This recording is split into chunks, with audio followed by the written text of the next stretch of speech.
Baik, kita mulai. Selamat pagi. Assalamualaikum warahmatullahi wabarakatuh. Waalaikumsalam. Salam sejahtera bagi kita semua. Salam sehat selalu. Kita lanjutkan kuliah sitogenetika. Pada pagi hari ini kita akan membahas tentang analisis perilaku kromosom. Ya. Analisis perilaku kromosom itu terdiri dari dua permasalahan, yaitu mitosis dan meiosis. Jadi pada hari ini kita akan fokus membahas tentang mitosis. Nah, pembelahan sel bagian dari perilaku kromosom tadi itu sangat penting bagi makhluk hidup, ya, umumnya tanaman khususnya. Jadi pembelahan sel memegang peranan penting dalam transmisi material genetik. Ya. Transmisi material genetik dari sel ke sel turunannya dan dari generasi ke generasi. Ya, jadi transmisi material genetik itu adalah sel ke sel, kemudian generasi ke generasi. Ya. Sel ke sel itu nanti adalah pembelahan mitosis, ya. Sel baru itu mendapatkan material genetik dari sel induknya, sehingga kalau mentransmisikan seperti itu berarti mempertahankan, ya, material genetik dari sel ke sel. Ya. Baik itu gen, DNA, maupun juga genom. Ya. Ploidi misalnya. Ya. Semua harus sama persis. Material genetik dan juga bahan-bahan lainnya itu dari sel induk ke sel turunannya harus sama persis, ya, karena dia mentransmisikan dan mewariskan, ya, semua yang ada pada dirinya ke sel-sel baru. Itu nanti kita akan bahas di pembelahan mitosis. Nah, kemudian dari generasi ke generasi, ya. Jadi dari generasi ke generasi ini dari tetua kepada turunannya. Ya. Sehingga pembelahan sel yang dimaksud ini menjamin jumlah kromosom, ya, itu selalu sama dari generasi ke generasi. Material genetiknya diwariskan, belum tentu sama persis, gitu ya, tapi jumlah kromosom, jumlah genom, ploidi dan sebagainya ini selalu sama dari generasi ke generasi, dan ini terjadi karena ada pembelahan meiosis. Jadi pada siklus tanaman itu sangat bergantung dari pembelahan sel yang dimaksud, ya. Pada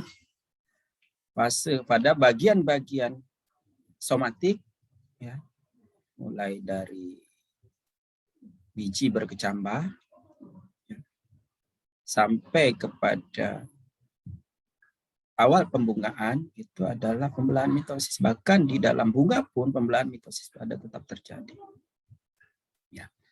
Sementara pembelahan meiosis ini terjadi pada sel-sel, ya, yang nanti menjadi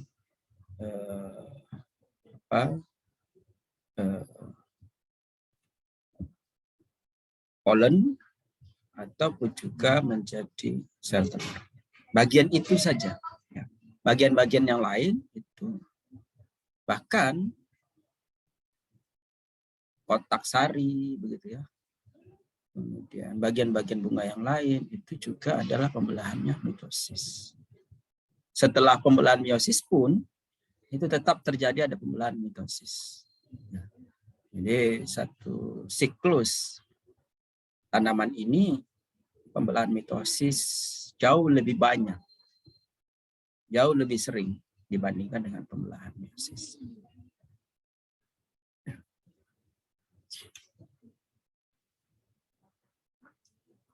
Nah, mengapa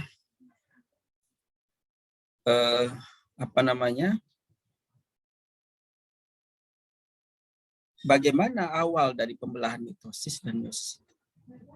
Ya. Ini terjadi karena aktivitas kromosom yang disebut dengan autosintesis, sintetis, dan non-sintetis. Ya. Pada keadaan non-sintetis, ini tidak aktif membelah, namun aktif melakukan fungsi lainnya, fungsi kromosom lainnya, yaitu melakukan transkripsi. Transkripsi. Ekspresi dari gen-gen yang ada, yang berupa DNA. Ya. Tidak aktif membelah, karena kalau nanti aktif membelah, maka transkripsi itu akan terhambat. Ya, nanti kita akan lihat pada keadaan kromosom yang aktif membelah, ini terjadi kondensasi kromosom, sehingga tidak memungkinkan pada proses tersebut adanya aktivitas transkripsi. Kondensasi menyebabkan protein untuk pembelahan, protein untuk replikasi itu tidak bisa mengakses ya titik-titik tertentu karena adanya kondensasi dan pelilitan yang ketat ya, yang kuat. Nah, sementara autosintetis itu aktif membelah untuk berbagai keperluan. Ya. Misalnya menggantikan sel yang rusak, mengganti sel yang sudah tua. Kalau ada pelukaan berarti selnya rusak, harus segera digantikan. Sementara sel-sel yang sudah tua begitu ya, tergantung dari siklus tanamannya ya. Bisa sampai 20-an hari, 28 hari, 30 hari atau hanya beberapa hari, maka sel itu harus digantikan. Dan itu jika kondisi lingkungan memungkinkan. Ya. Jadi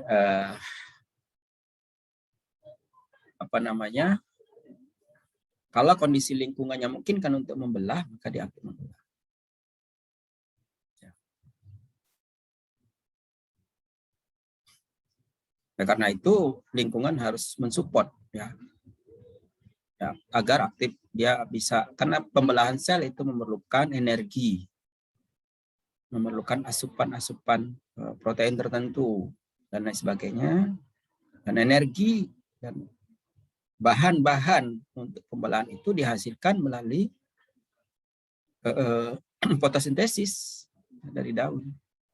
Nah, fotosintesis memerlukan unsur hara, sehingga tanaman harus dalam keadaan prima, tanaman harus dalam keadaan optimum untuk dia membelah. Kalau tidak, dia tidak aktif membelah. Nah, dengan siklus pembelahan sel tanaman itu 17 sampai 32 jam. Satu siklus pembelahan. Jadi kalau dia harus membelah lagi, siklus pembelahan kelihatannya dicek dari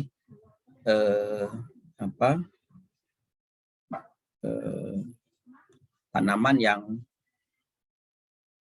masih sel-sel yang masih muda, meristematik, jadi misalnya ujung akar, pucuk dan kambium aktif membelah. Satu siklus itu mulai dari interfase ke profase sampai ke telofase itu 17 sampai 32 jam. siklus pembelahan sel ini patut Anda ketahui untuk tanaman-tanaman yang akan nanti dilakukan analisis ya, kalau nanti Anda melakukan pengamatan kromosom atau perlakuan tertentu kepada tanaman tersebut berhubungan dengan kromosom. Misalnya penggandaan kromosom ya, menggunakan kolkisin. Berapa lama direndam dengan kolkisin, Anda harus tahu siklus ini. Ya. Jangan sampai lebih dari satu siklus atau kurang dari satu siklus. Kurang dari satu siklus ini belum banyak yang selesai membelah. Lebih dari satu siklus untuk jaringan-jaringan meristematik itu bisa lebih dari satu kali pembelahan.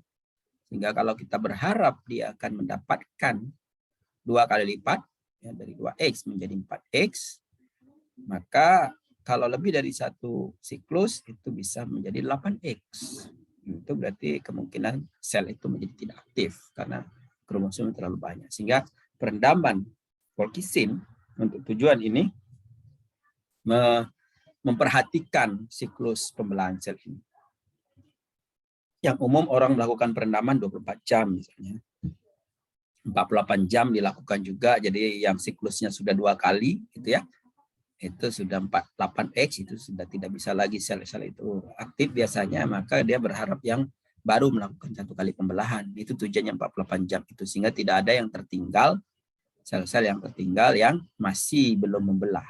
Kalau pada 24 jam memang banyak sekali sel-sel yang sudah membelah misalnya, tapi kemungkinan masih ada yang belum membelah, sehingga nanti bisa terjadi diplomatic selection yang belum membelah itu nanti akan menguasai karena dia sel-sel yang original.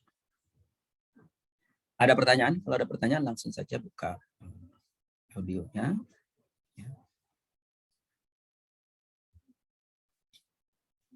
Nah, ini adalah siklus pembelahan sel. Ya. Baik itu mitosis maupun meiosis. Jadi mitosis dan meiosis itu mulai dari profase, metafase, anafase, telofase. Apakah itu 1 kali pembelahan atau 2 kali pembelahan dalam satu siklus. Ya. Mitosis itu 1 kali pembelahan, meiosis ini 2 tahap ya pembelahan. Kemudian ada yang disebut dengan tahap sintesis, ya. Replikasi DNA, replikasi kromosom. Ya, ini sintesis. Tentu sebelum sintesis ini ada proses yang disebut dengan G1. Ya. Gap pertama ini mempersiapkan material-material untuk replikasi DNA. Termasuk juga di G1 ini adalah mengecek apakah kromosom itu tidak ada kerusakan. Ya.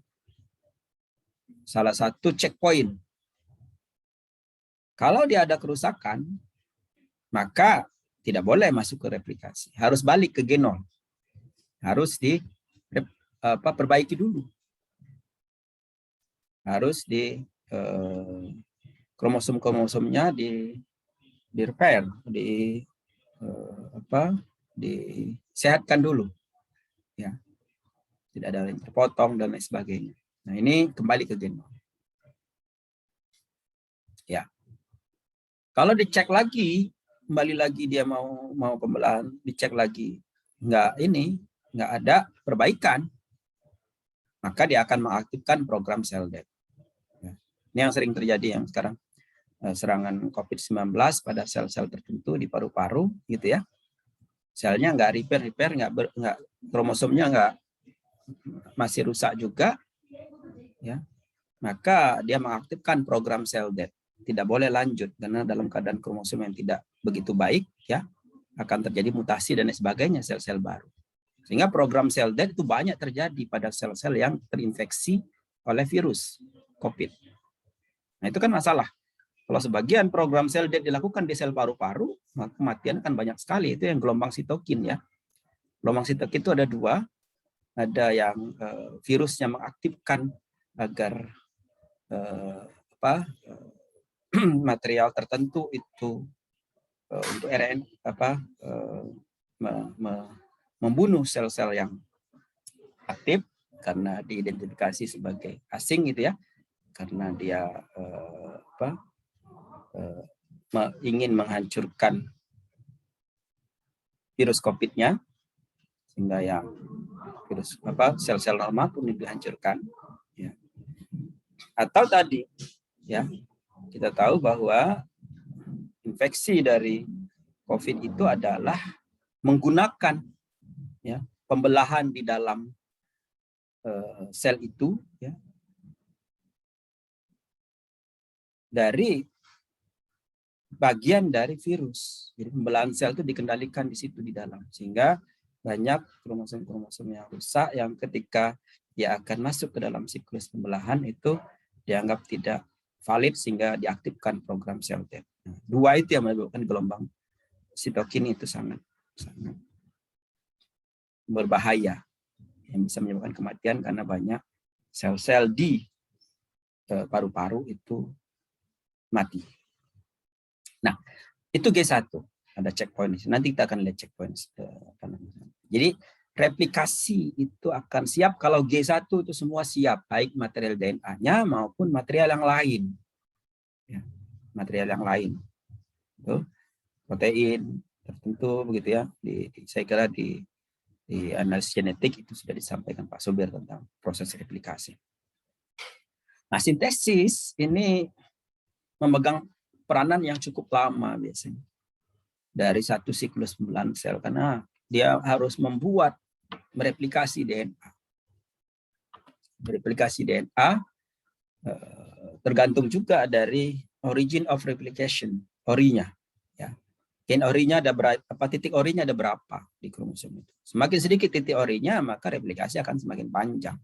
Semakin banyak titik orinya, maka replikasi akan relatif cepat. Tapi tetap ya, fase S ini jauh lebih lama dibandingkan dengan fase G2 maupun M. Dan G2 ini menyiapkan material untuk pembelahan, mitosis atau meiosis. Ya. Benang gelendong sudah disiapkan gitu ya, dan lain sebagainya. Dan replikasi ini sudah terjadi ya sebelum masuk profase itu, baik pada sel-sel yang akan membelah mitosis maupun sel-sel yang akan membelah secara meiosis. Ya. Jadi dua kali pembelahan meiosis itu tidak lagi ada replikasi di tengah jalan. Misalnya di interfase yang kedua itu tidak ada pembelahan kromosom lagi. Pembelahan kromosom sudah terjadi pada fase S ini. Ya. Dengan demikian maka jumlah DNA setelah fase S ini sudah menjadi 2 kali lipat. Baik pada sel yang akan masuk ke mengalami mitosis maupun yang meiosis. Ya. Nah, titik ini sangat penting. Ya. Bagi sel-sel yang non sintetis, maka dia akan sini keluar. Tidak masuk ke dalam siklus. Ya. Dia menjalankan perannya sebagai agen untuk transkripsi. Ya. Agen untuk transkripsi. Pada sel-sel yang established, bukan sel-sel meristematik ya. Sel-sel established itu yang sudah mengalami diferensiasi, di mana pembelahan sel itu akibat dari pelukaan maupun sel yang sudah tua, maka setelah pembelahan sel dia akan masuk ke non sintetis, dia akan berperan untuk replikasi, berperan untuk transkripsi. Nah, jika dirasa perlu, maka titik ini start masuk ke dalam proses pembelahan. Nah, ini ada banyak gen yang terlibat di sini. Ya, banyak gen yang terlibat. Dan Gen itu adalah gen yang bersifat inducible, yang menginduksi. Kalau ada pelukaan, bikin sel baru. Kalau sudah tua, bikin sel baru. Ya. Atau sel ini aktif membelah, masuk ke sel baru. Jadi kalau misalnya itu ada gen yang mengendalikan, gen siklin namanya. Gen yang mengendalikan untuk proses pembelahan. Ya. Nah, gen ini sangat penting. Kalau misalnya pelukaan, kalau gen ini tidak aktif untuk merecovery, membentuk sel baru, maka luka tidak akan pernah sembuh. Nah, ini ada masalah. Jadi kalau misalnya dia gen-gen ini terhalang oleh kondisi tertentu, ya, kondisi tertentu, maka dia tidak aktif membelah ini, tidak sembuh, tidak pernah sembuh tuh lukaannya, karena sel baru tidak terbentuk. Nah, sebaliknya pada titik ini juga perlu ada gen-gen yang mengidentifikasi apakah pembelahan ini harus stop dulu, terutama bagian-bagian sel yang sudah berdiferensiasi, jaringan-jaringan yang memang pembelahan untuk menggantikan sel yang rusak atau untuk menggantikan sel yang sudah tua. Bagian sel-sel yang itu setelah membelah cukup, dirasa cukup, maka dia akan menghentikan pembelahan. Ada bagian-bagian gen siklin yang menghentikan pembelahan. Jadi yang merangsang pembelahan dengan menghentikan pembelahan sama penting. Bahkan ya, yang menghentikan pembelahan ini dewasa ini sering mengalami mutasi. Sering mengalami perubahan. Mutasi akibat dari kimia atau apapun juga, maupun mutasi akibat adanya virus. Sehingga ada kerusakan di bagian gen yang mengendalikan penghentian membelah. Nah, kalau sel itu sudah dikendalikan demikian, maka tidak pernah berhenti membelah sel itu. Karena tidak ada yang menghentikan. Membelah, terus bisa dibayangkan kalau satu siklus itu 24 jam, sudah bisa dihitung itu. Ya. Dalam beberapa hari, sudah berapa siklus dia melakukan pembelahan. Setahun berapa. Nah, ini yang terjadi pada yang kemudian sel itu disebut dengan tumor atau kanker. Ya, kalau memang ini maka berbahaya, itu sel akan terus membelah, tidak pernah berhenti, sehingga sel itu harus dibuang. Sel itu harus dibuang melalui operasi begitu, atau dihancurkan melalui radiasi. Permasalahannya di bagian-bagian tertentu sel itu sudah dibuang karena dilokalisasi dan lain sebagainya. Satu sel saja masuk ke pembuluh darah pada saat operasi, pada saat entah kapan gitu ya, dia akan masuk ke pembuluh darah terus saja nyangkut biasanya di paru-paru. Nah, oleh karena itu biasanya ya organ-organ yang mengalami itu kanker atau tumor itu di bagian lain dari tubuh, misalnya manusia, kaki, tangan, atau kolon ya, bagian manapun, payudara dan sebagainya, akan berakhir nanti akan ada yang di paru-paru. Nah, kalau sudah di paru-paru, nyebarnya nanti akan cepat karena akan dialirkan melalui darah. Itu masalahnya. Biasanya orang setelah agak sembuh atau setelah operasi yang dikontrol sangat ketat itu adalah di paru-paru. Apakah ada sel kankernya di sana atau tidak? Nah, karena dia akan menyangkut di tempat-tempat tertentu, dia tidak perlu berdiferensiasi, kan dia terus membelah, jadi dimanapun juga dia akan bentuk sel baru. Nah, jadi itu satu siklus. Kemudian setelah G2 baru mulai masuk ke profase, metafase, anafase, telofase. Pada saat ini saya kira kita menganut 4 fase ini. Ya, profase, metafase, anafase, dan telofase. Mungkin suatu saat itu ada fase-fase yang lain begitu yang ditemukan oleh para ilmuwan. Tapi inilah kesepakatan kita tentang fase-fase itu. Dan ini satu siklus ini tidak ada di dalam sel kita yang mengidentifikasi. Startnya bagi batasan-batasnya juga kita yang mengidentifikasi, yang membuat, begitu ya. Nah, jadi kalau orang katakan bahwa interfase itu adalah fase istirahat, saya kira itu tidak betul, ya. Ya, kalau misalnya dia memang tidak aktif membelah, begitu interfase tidak membelah, tidak istirahat juga, dia melakukan transkripsi, ya, secara terus-menerus untuk yang konstitutif atau inducible jika diperlukan. Nah, sementara kalau sel itu akan membelah, maka aktivitasnya jauh lebih besar dibandingkan dengan aktivitas mitosis dan meisosisnya sendiri. Ada pertanyaan?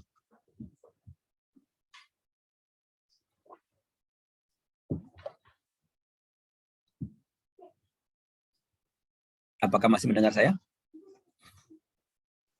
Masih, Masih, Prof. Pak. Masih. Ya. Nah, ini adalah regulasi pembelahan sel. Jadi ada mitogen. Mitogen ini yang nanti akan mengaktifkan, mulai membelah, ya, siklin D gitu ya. Jadi regulator siklus pembelahan sel itu ada kelompoknya siklin, kelompok CDKS, ya, siklin dependent kinases, kemudian siklin dependent kinase inhibitor CKI, CKD dan CKI dan siklin. Nah, CKD ini dalam keadaan biasa itu berikatan dengan gen siklin D. Ya, gen siklin D. Nah, pada saat ada mitogen, mitogen ini akan merangsang gen siklin D ini lepas dan CKI aktif untuk mengikat CKD, CDK. Ya.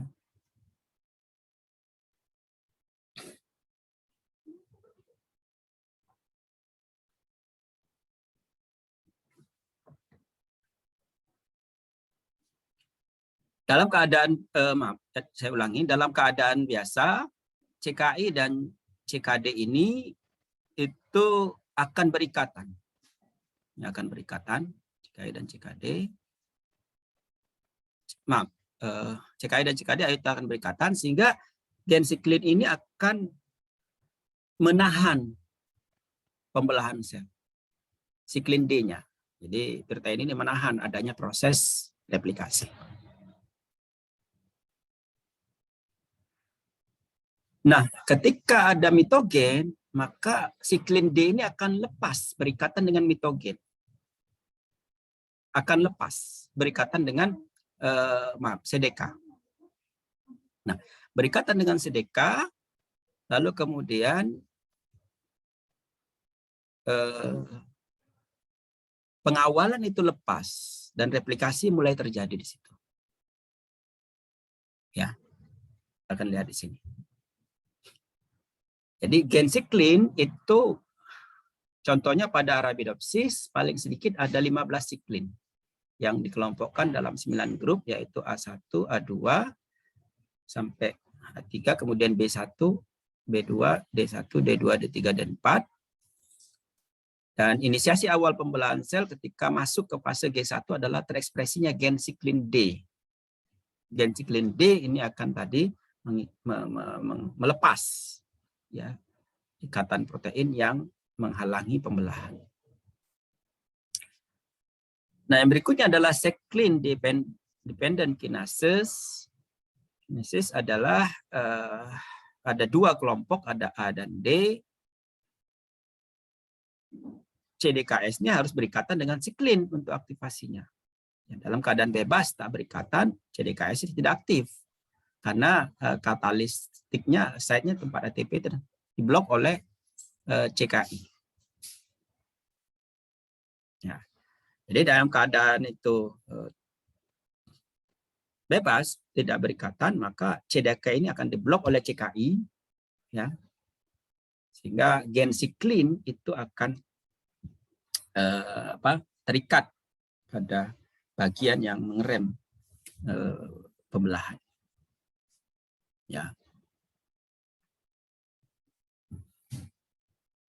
Siklin akan membuka pemblokan tersebut ketika diaktifkan. Ya, jadi ketika aktif maka CDKS akan memacu proses regulasi G1 dengan cara memfosforilasi protein spesifik. Ya. Protein spesifik itu akan dibuat ya setelah gen siklin ini terbuka bloknya.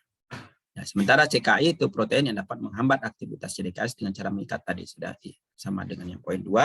CKI diikat oleh CDKS, ketika ikat terlepas maka CDKS berinteraksi dengan siklin dan proses regulasi itu terjadi. Dan ini saya kira banyak nih proses-proses ini di bagian-bagian ini Anda bisa pelajari. Ini banyak sekali artikel-artikel, tapi yang berhubungan dengan manusia kelihatannya yang banyak membahas ini karena berhubungan dengan penyakit tumor maupun kanker. Jadi di bagian titik-titik ini ada semua gen siklin, ya aktif bagian mana sehingga akan proses pembelahan itu terjadi.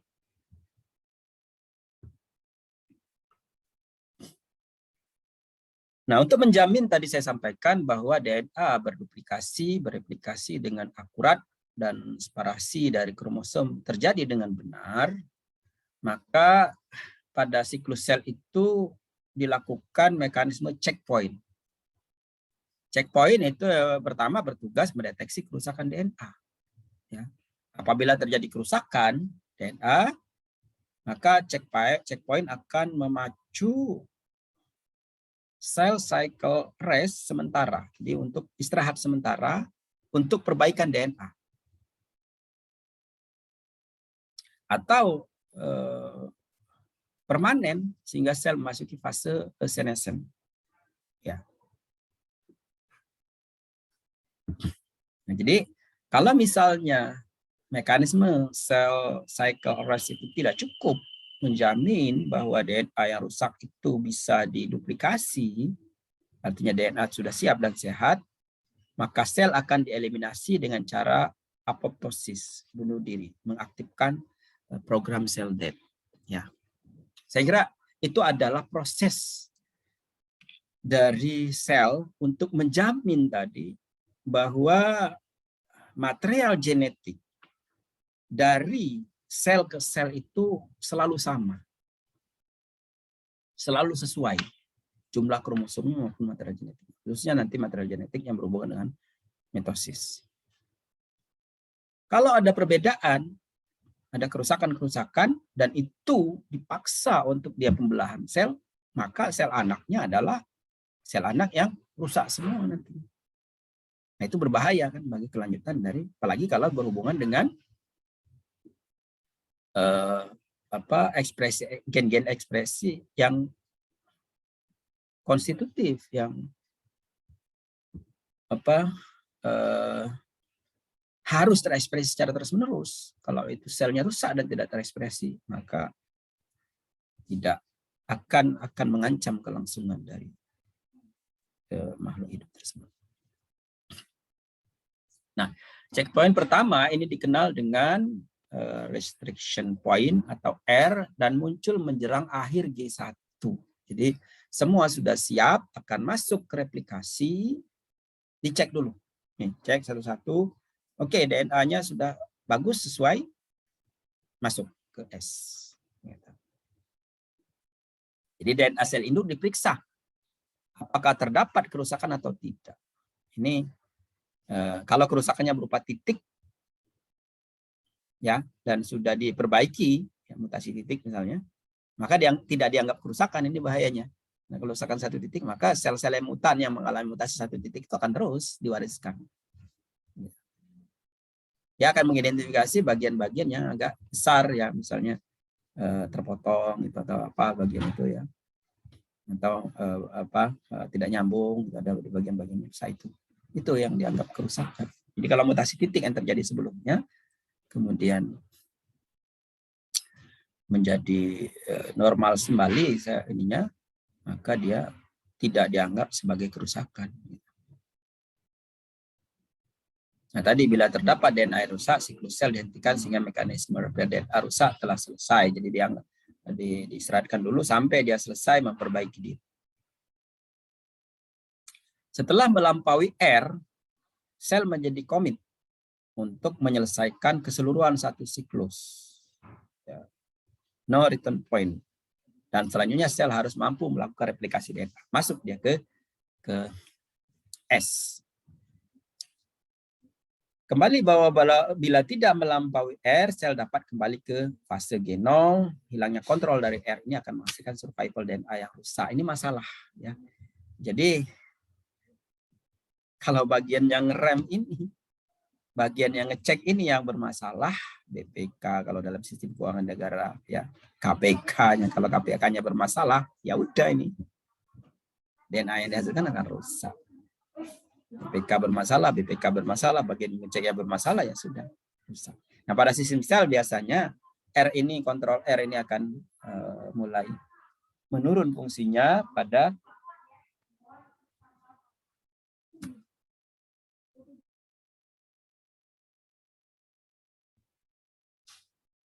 akan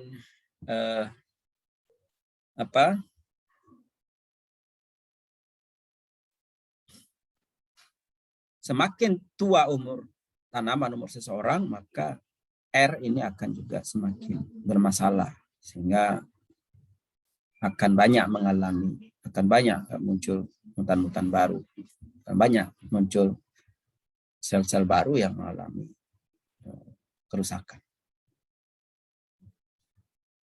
Itu checkpoint yang pertama. Ada 3 checkpoint. Ya, tadi G1 menjelang akhir tadi sudah saya jelaskan, meyakinkan tidak ada kerusakan, ya, sehingga pada fase S ini berjalan dengan baik, ya. B2 itu adalah pada fase M, sel akan dihambat agar tidak masuk tahap mitosis sebelum proses replikasi DNA dan perbaikan DNA dari segala kerusakan selesai. Nah, ini checkpoint yang kedua adalah apakah siap masuk mitosis atau tidak. Ini fase G2. G2 menjelang M, menjelang mitosis. Kalau tadi G1 menjelang S, itu adalah checkpoint pertama. Sekarang G2 menjelang M, sampai M itu adalah checkpoint yang kedua. Diyakinkan dulu semua replikasi DNA selesai terjadi.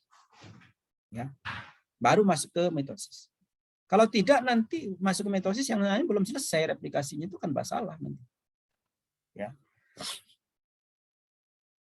Dan perbaikan DNA dari segala kerusakan selesai. Jadi kalau misalnya ada salah dalam melakukan replikasi, diperbaiki dulu di sana.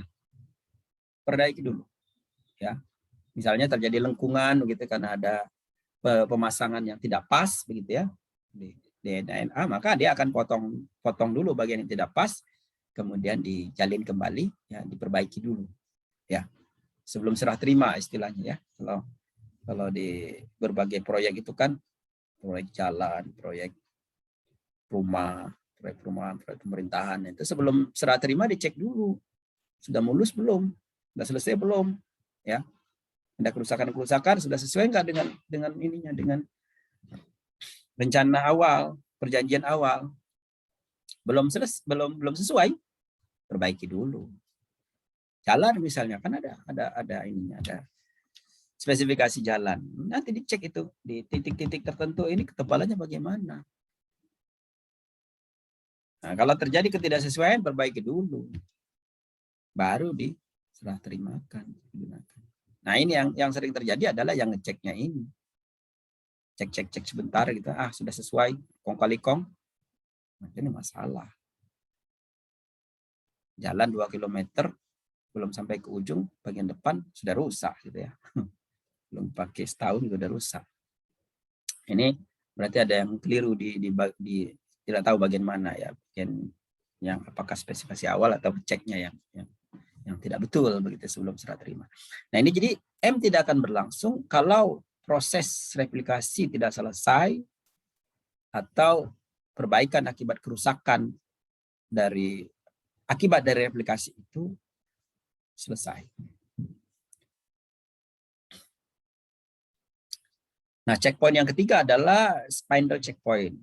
Jadi bertugas menjaga integritas genom menjelang akhir mitosis. Jika terjadi kegagalan pada penempatan pasangan kromosom pada spindle, akan terjadi mitosis reverse. Jadi pada saat kromosom mendapatkan spindle masing-masing, dicek dulu sebelum ditarik masing-masing kutub. Dapat semua? Ada yang belum dapat? Kalau belum dapat, suruh harus dapat dulu ininya, harus berinteraksi dulu antara benang gelendong dengan telomer. Kok dengan sentromer? Benang gelendong dengan sentromer harus terikat dulu. Semua sudah dicek. Oke, siap, selesai, jalan. Baru masuk ke anafase. Nah, ini biasanya terjadi pada metafase. Ya, pada metafase. Jadi sel ini mengalami sesuatu yang luar biasa untuk menjamin bahwa sel yang akan terbentuk itu betul-betul berkualitas sesuai dengan sel induknya. Harus sama persis dengan sel induk, terutama mitosis. Ya. 3 kali cek ini harusnya sudah bisa menjamin bahwa dia sesuai sel induk. Nah, kalau mekanisme cek ini yang tidak betul, maka sel anaknya akan bermasalah. Ya. Jadi bisa kita bayangkan ya, dalam proses pembelahan sel itu betapa sibuknya mereka. Ya. Betapa sibuknya mereka melakukan pembelahan itu. Selain daripada gen-gen yang aktif untuk proses pembelahan, juga ada yang ngecek, ada yang ini, luar biasa. Dari satu sel menghasilkan 2 sel anak itu luar biasa. Ya. Dan itu terjadi pada badan kita, terjadi pada tanaman setiap hari, every day terjadi apa ini. Nah, proses-proses ini semua tentu memerlukan energi, memerlukan makanan, memerlukan. Apalagi kalau dipacu agar sel itu ya dibuat secara terus-menerus dengan keadaan yang harus cepat dalam waktu yang sesingkat-singkatnya. Nah, itu biasanya energinya sangat besar. Itu diperlukan untuk itu. Misalnya ya, ketika ada serangan dari hama dan penyakit pada tanaman ya, itu proses itu cepat. Pembelahan sel baru itu cepat sekali. Atau kita kalau ada serangan penyakit di badan kita, maka mekanisme badan kita langsung mengaktifkan berbagai untuk pembelahan sel-sel darah putih misalnya. Itu dibuat berkali-kali lipat cepatnya. Sehingga dia perlu energi. Energi menghasilkan panas. Maka badan kita akan meningkat suhunya. Akibat dari sel itu aktif sekali membelah untuk melawan serangan penyakit itu. Mengaktifkan sel darah putih, mengaktifkan sel-sel darah yang lain untuk mengendalikan itu. Ya, jadi salah satu ciri bahwa ada infeksi, ada serangan di dalam kita kalau suhu badan kita meningkat. Karena ada proses pembelahan sel yang dipercepat. Gitu kira-kira. Ada pertanyaan? Mau bertanya, Pak. Silakan, Mas Rizal. Tadi disebutkan kalau situs awal replikasi itu disebut sebagai titik ori, dan pada DNA itu ada banyak yang mengandung titik ori itu yang tidak akan bereplikasi. Itu maksudnya seperti apa, Pak, tadi? Ya, jadi pada proses replikasi itu cepat atau lambatnya replikasi itu dalam satu kromosom ya, satu kromosom utuh itu tergantung dari titik ori, titik origin of replication. Nah, titik ori itu berhubungan dengan replikasi DNA, bukan replikasi sel ya, replikasi DNA. Bukan pembelahan sel. Jadi dalam siklus tadi, dalam satu siklus pembelahan itu, ini saya akan kembali ke sebelumnya. Nih, dalam satu siklus pembelahan ini, ya, ini yang kita maksud adalah level sel. Sementara titik ori itu pada level kromosom. adanya di S ini. Jadi ketika masuk GG1, dia langsung mengaktifkan agar kromosomnya semuanya mengalami replikasi. Karena semua proses sudah oke, sudah siap semua, maka replikasi start dari sini. Nah, mulailah setiap kromosom itu mengalami replikasi. Ya kan, Mas Rizal? Kalau padi itu ada 24 kromosom, berarti setiap kromosom itu mulai mengalami replikasi. Gitu ya. Nah, ada kromosom yang hanya 1 titik ori, ada yang 2, ada yang 3, ada yang banyak titik orinya. Sehingga walaupun ukuran kromosomnya sama, kalau dia hanya 1 titik ori, tentu dia lebih lambat kromosom itu mengalami replikasi sampai dia selesai. Dibandingkan kromosomnya kalau dia ada 5 titik ori. Maka dia akan selesai lebih cepat. Memang sih ditunggu, pada G2 ditunggu. Yang 1 titik ori pun akan ditunggu juga sampai selesai. Tapi proses pembelahan sel secara keseluruhan akan sangat ditentukan oleh kromosom itu, berarti kan proses sintesis ini akan sangat ditentukan oleh kromosom yang terlambat tadi. Ya kan selesai dulu baru dia masuk ke M.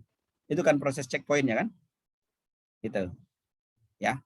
Nah, titik ori ini biasanya ada ciri-cirinya. Titik ori itu seperti juga proses transkripsi ada ada TA, mungkin bukan tata box. Kalau transkripsi kan tata box ya, TA, di mana ikatan T dan A itu kan ikatan 2. Ya. Sementara G dan S ikatan 3, mesti ikatan 2 yang memudahkan dia untuk membuka.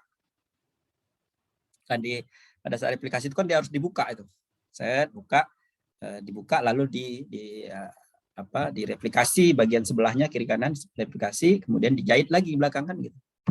Ya, kalau belum jelas juga itu silakan masuk ke akun YouTube saya. Silakan cek bagian dari replikasi. Ya. Itu kira-kira yang Rizal yang saya maksud. Ada lagi pertanyaan? Ibu, silakan. Bapak, saya ingin bertanya. Silakan. Aina. Mengenai istilah genol itu, Pak. Apakah berarti semua sel yang tidak masuk kepada fase siklus sel itu disebut memasuki fase genol, baik dia sel yang sudah berdiferensiasi maupun sel yang tadi perlu direparasi, seperti itu, Pak? Ya, betul sekali, Mbak Aina. Jadi fase G0 itu bisa jadi fase yang panjang dia istirahat itu untuk bukan istirahat dari replikasi, tapi melakukan transkripsi itu G0 itu. Melakukan transkripsi itu fase G0. Istilah masuk ke pendewasaan tadi juga tidak melalui pembelahannya, tidak masuk ke G1. Itu semuanya G0. Jadi kalau misalnya dia tidak mengalami transkripsi pun tidak boleh masuk ke G1, dia G0, menunggu reparasi segalanya itu G0. Atau juga dia aktif melakukan transkripsi itu G0 juga. Nah, jadi pada saat itu kemudian diaktifkan dan sudah siap itu baru dia masuk ke G1. Ya. Baik, Bapak, terima kasih. Sama-sama. Nah, jadi sel-sel mana yang mengalami masuk ke G1 dari G0 itu sel-sel pilihan tentunya. Tadi ya, ada yang sehat, ada yang segala macam. Apakah semua sel mengalami itu? Bisa jadi tidak. Sel mengalami kematian. Dan titik yang paling penting juga nanti Bapak Ibu ya, adalah titik di mana sel yang harusnya membelah secara mitosis, switch dia diarahkan untuk membelah meiosis. Nah, ini juga menarik ya. Kapan sel itu mengalami perubahan? Yang harusnya dia membelah mitosis dirangsang agar dia membelah meiosis. Nah, jadi dia dapat penugasan itu. Nah, bagaimana surat penugasan itu bentuknya? Itu juga saya kira banyak hal yang belum terungkap ya. Sel-sel itu dapat penugasan untuk membelah secara meiosis itu dapat penugasan dari siapa gitu ya. Kemudian mengapa dia yang dapat diberi tugas gitu ya, dan lain sebagainya. Biasanya bagi yang diberi tugas itu akan terlihat ya selnya itu besar gitu ya, subur, bagus gitu, sehingga bisa 10 kali lipat dibandingkan dengan sel-sel mitosis itu. Nah, berarti sudah dipersiapkan dia untuk mendapat tugas membelah secara meiosis. Dan itu kan nanti dia akan menjadi duta untuk lanjut kepada generasi berikutnya. Ya. untuk masuk ke pembuahan duta. Ya. Bisa jadi menghilang begitu saja karena tidak jadi pembuahan, dia hilang gitu ya, mati gitu ya. Jadi tergantung keberuntungannya dari sel itu. Nah, jadi titik-titik itu saya kira menarik ya. Titik bahwa dia harus membelah secara mitosis, menarik untuk dilihat gen-gennya. Titik harus dia membelah secara meiosis, itu juga penting. Dan gen-gen kelompok, gen-gen siklin ini yang menemukan itu mendapatkan hadiah Nobel ya, karena ini sangat penting untuk mengidentifikasi gen-gen siklin itu. Ya. Nah ini tadi, ya replikasi semi konservatif, konservatif dan dispersif. Kita sepakat bahwa replikasi DNA itu adalah semi konservatif, bukan konservatif atau dispersif. Ya. Sebelum mengambil kesimpulan bahwa replikasi DNA itu adalah semi konservatif, maka ada penelitian dulu. Ini ada artikel-artikelnya. Ya. Di mana basa-basa itu diberi radioaktif, kemudian dirangsang untuk dia membelah kromosomnya, kemudian dicek rangkaian radioaktif itu berada di mana. Ternyata dalam satu kromosom itu ada separuh dengan kondisi seperti ini yang ada radioaktifnya. Ya. Tadinya hipotesisnya apakah dua-dua ini membentuk sesuatu yang baru, akan konservatif kan gitu. Ini adalah utas cetakan, ini utas baru. Dua langsung mencetak dua ini.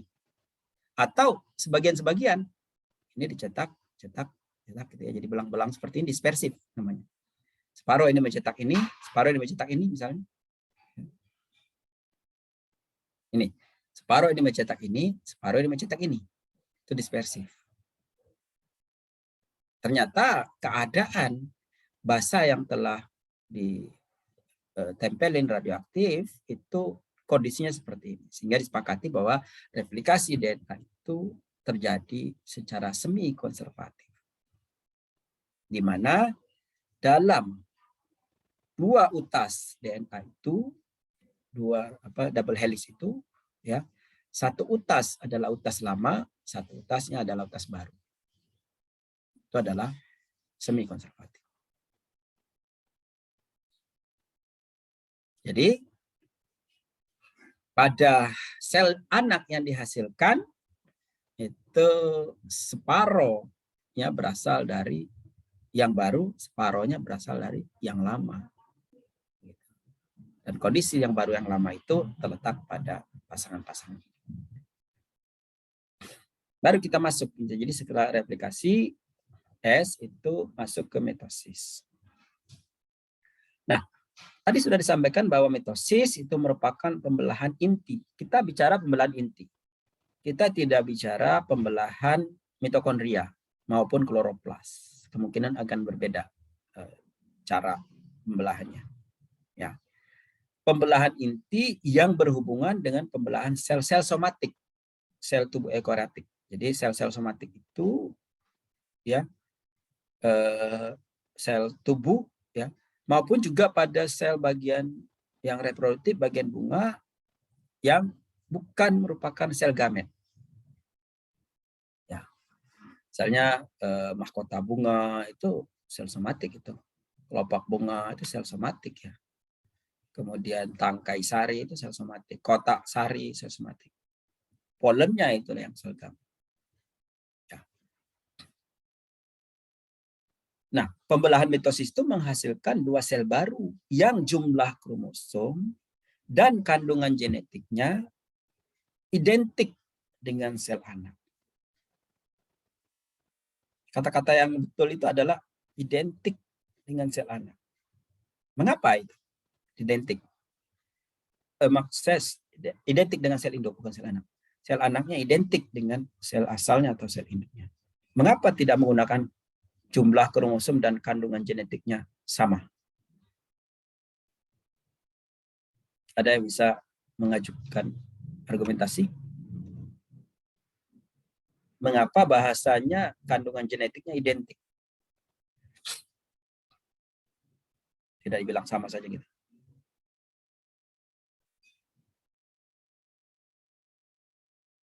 Ada yang menjawab?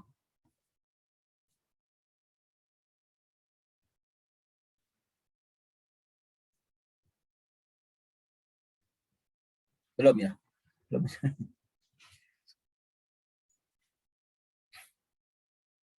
Ini nanti berhubungan dengan pembelahan inti yang dibelah.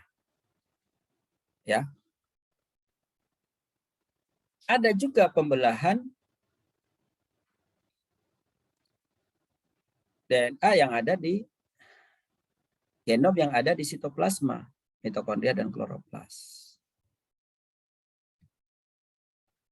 Ya.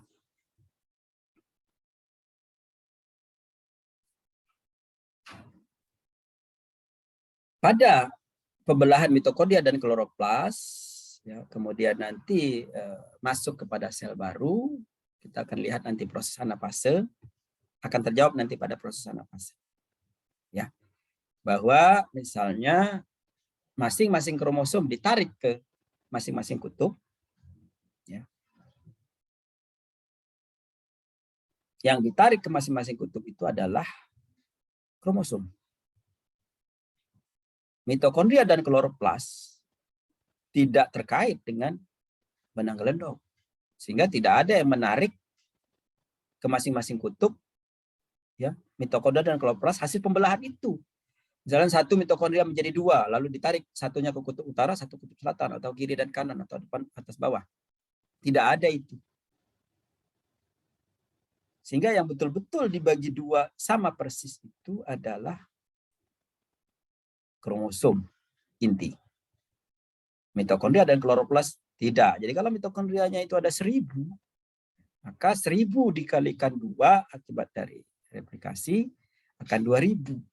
Apakah 1000, 2000 itu dibagi 2 persis ke sel-sel anak, 1000 ke bawah, 1000 ke atas? Tidak ada mekanisme yang menyebabkan dibagi 2 persis. Bisa 999 sekian dan 1000 sekian gitu ya, lebih sedikit, kurang sedikit, tapi di sekitar itu. Maka dikatakan kandungan genetik jadi identik di situ. Karena gen-gen ya dari mitokondria kan kloroplas kan ada gen-gen.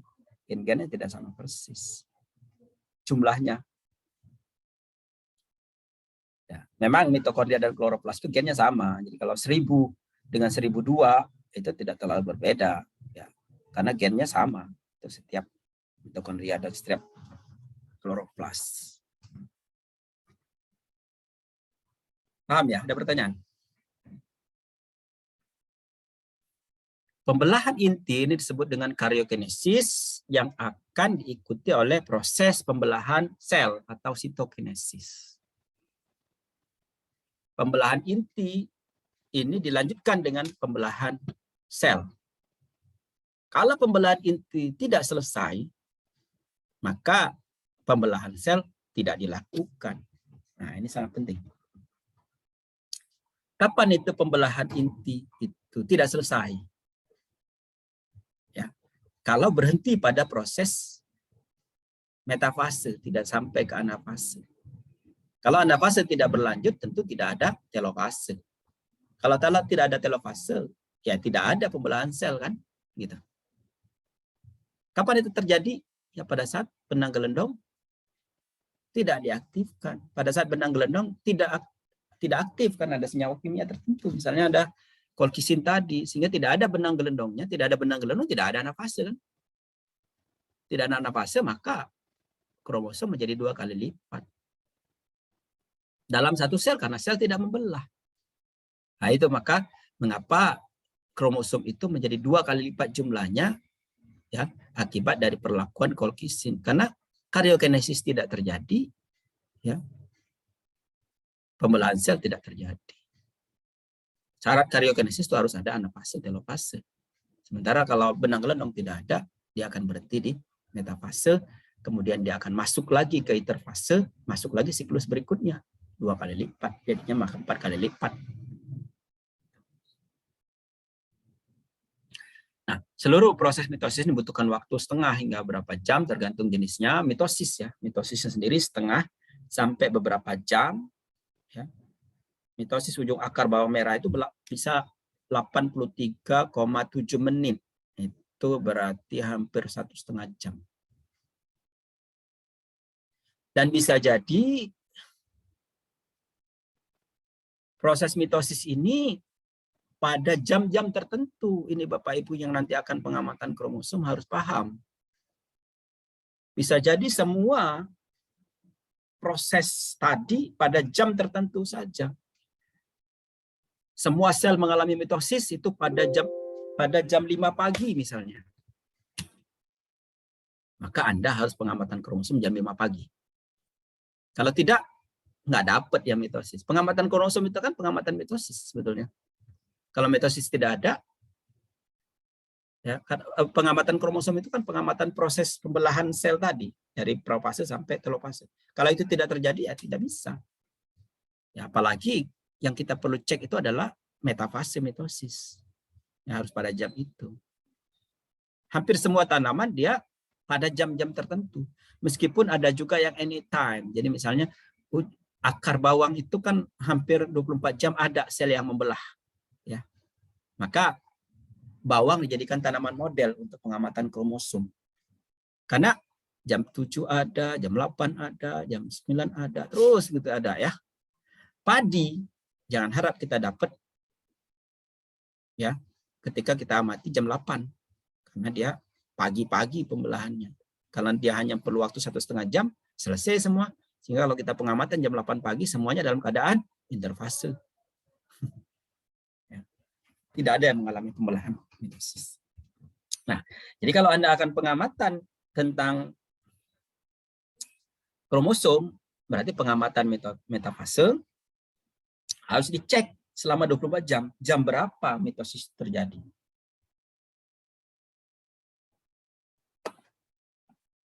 Ya, jadi 24 jam tidak tidur dulu untuk satu kali.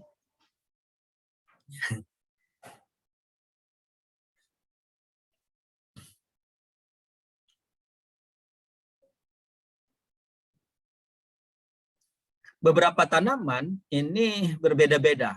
Untuk totalnya tadi Allium cepa 87 jam, Pisum sativum kacang kapri 110 jam, Visia paba ini 115 jam. Dan kalau kita lihat ini fase yang paling panjang adalah propase. Ya. Urutan kedua adalah metafase. Urutan ketiga, kecuali Visia paba, anafase. Urutan ketiga adalah telofase dan urutan keempat adalah anafase. Tapi urutan pertama propase. Memerlukan waktu yang panjang. Propase. Mengapa bisa propase memerlukan urutan yang panjang, memerlukan waktu yang panjang? Karena terjadi kondensasi pelilitan, ya, melilit perlu waktu lama, dan setelah melilit dia menuju ke bidang ekuator. Nah, menuju ke bidang ekuator ini kan dia harus selesai dulu ya pelilitan tadi. Setelah menuju ekuator baru masuk ke metafase. Nggak, propase lebih panjang. Jadi kita hitung proses pembelahan itu ketika memasuki propase sampai selesai telofase. Tidak termasuk interfase.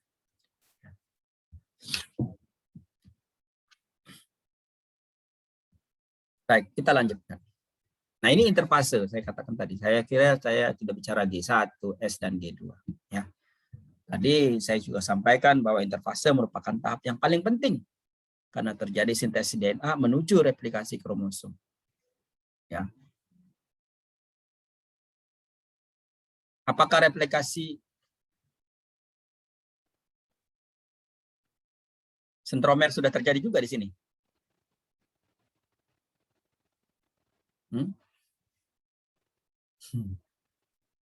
Bisa dicek ya di artikel. Apakah replikasi sentromer sudah terjadi di sini atau replikasi sentromer nanti pada saat metafase?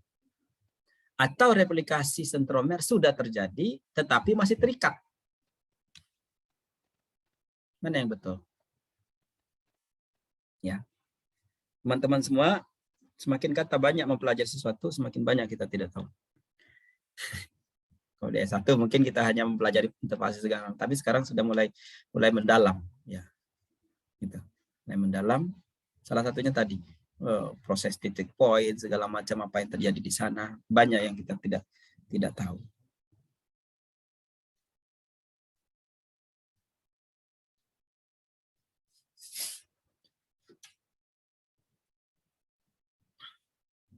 Nah, tadi ya sudah saya sampaikan tadi bahwa ada G1 terjadi sintesis persenyawaan protein untuk replikasi DNA. Periode ini berlangsung 3-4 jam.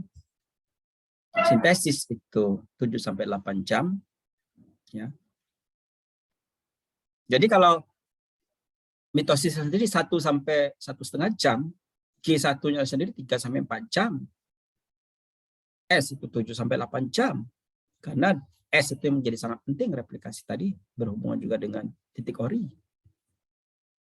Periodenya paling panjang. G2 itu 2-5 jam.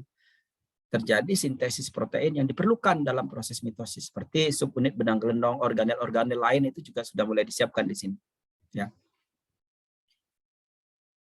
Kalau G1 tadi terjadi sintesis persenyawaan protein untuk replikasi DNA. Persiapan semua harus disiapkan proteinnya ya. Basa-basa nitrogen harus siap gitu ya.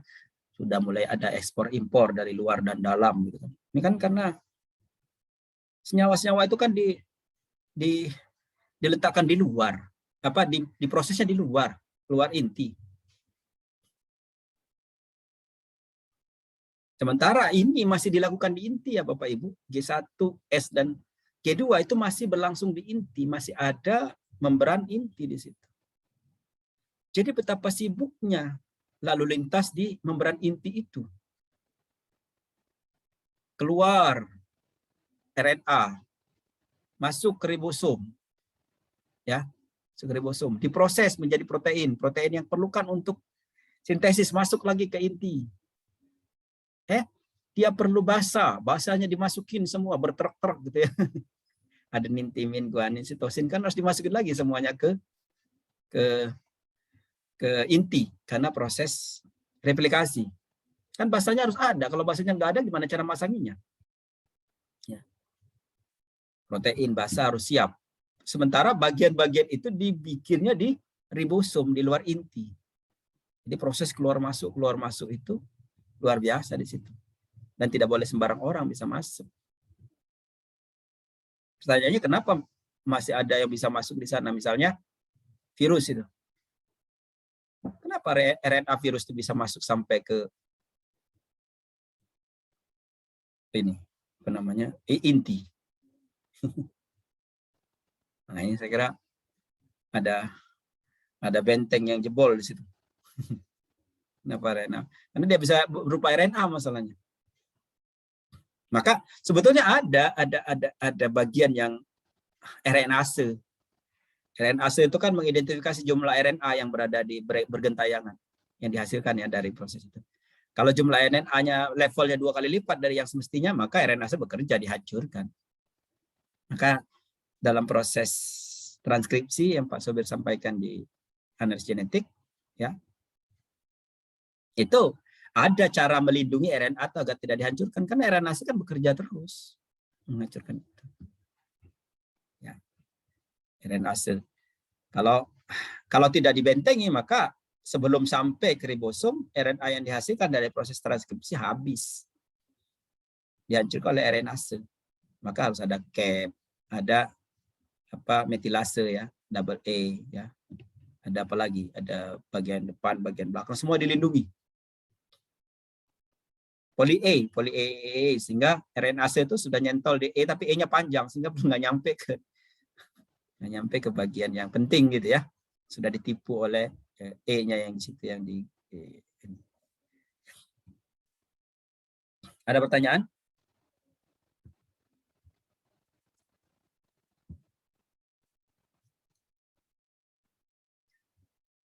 Nah, pada proses propase ini kromosom memadat dan menebal.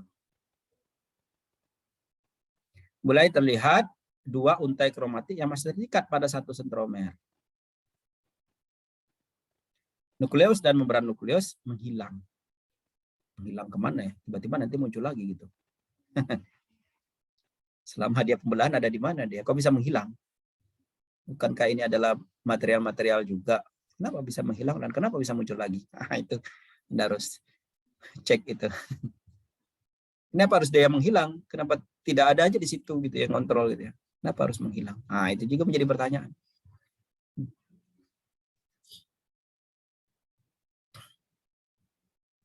Jadi kenapa dia harus kondensasi? Itu juga pertanyaan. Kenapa dia harus menebal? Karena kromosom itu panjang sekali. Ya, bisa 2 meter kan? Kromosom manusia itu kan 2 meter satu sel. Bisa dibayangkan 2 meter. Beruntai panjang ekornya. Sementara dia harus di bidang ekuator. Nanti kalau panjangnya segitu panjang, ketika ditarik ke kutub, ujung ekornya masih ada di kutub selatan. Dia kepalanya sudah di kutub utara. Maka harus dikondensasi, dipendekin. Kalau enggak, telofase tidak bisa selesai karena ujungnya masih di mana-mana. Dikondensasi, dipendekin sependek-pendeknya. Proses pemendekan yang paling optimal nanti terjadi pada metafase. Sudah itulah. Maka yang kita sebut dengan panjang kromosom itu adalah yang pendeknya sudah maksimum, yang kondensasinya sudah maksimum. Itulah ukuran kromosom. Kita tidak mengukur kromosom dalam keadaan interfase. Jadi panjang kromosom itu pada saat metafase yang sudah dikondensasi, diikat, dililit. Ya. Nah, karena proses pelilitan inilah maka transkripsi terhenti. Semua proses-proses semua proses dari transkripsi, proses ekspresi gen berhenti. Nah, karena berhenti maka semuanya berarti sudah harus siap ya Bapak Ibu. Semua sudah harus siap, material-material yang diperlukan untuk pembelahan sel sudah harus siap karena sel berhenti untuk melakukan ekspresi. Transkripsi berhenti. Tidak bisa kita katakan, ini protein kurang, tolong dibikin lagi di dapur. Dapurnya udah nggak ada. Dapurnya sedang mengalami pemendekan. Nggak bisa, sehingga pencatatan di awal berapa perlunya basa nitrogen, berapa perlunya benang gelendong, berapa perlunya protein, itu sudah harus disampaikan di proposal. Ini kalau Anda diminta buat proposal tesis itu ngeluh, ini selnya lebih jelimet lagi kalau tidak terjadi, ya kekurangan aja sedikit dari apa yang harus direncanakan, nggak bisa ngulang, nggak bisa ngulang, harus siap semuanya. Nah, Anda juga begitu, ya. Sebelum melakukan penelitian, proposal sudah harus siap. Nah, kalau Anda enak, nanti pada saat penelitian, nambah itu masih bisa, ini nggak bisa kalau di sini. Rencana sudah harus matang, ya. Basa 1000, disiapkan 500, ya nggak jadi. Nah, ini juga terjadi ya pada kromosom-kromosom yang sudah misalnya 8 kali lipat, makanya selnya jadi berhenti membelah. Kenapa? Karena materinya nggak cukup lagi untuk dia membelah. Yang biasa dia mensuplai basa nitrogen mungkin 1000, sekarang harus nyiapin 4000, kan 4 kali lipat.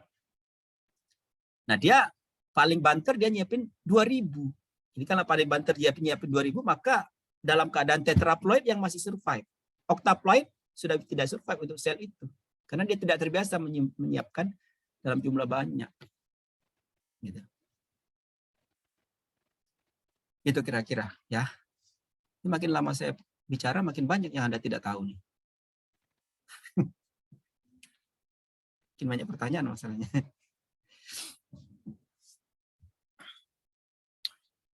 Nah, jadi dia sudah mulai terlihat ya menebal gitu ya. Sudah kelihatan menebal, karena menebal maka kromatidnya akan terlihat sudah menjadi 2 kali lipat.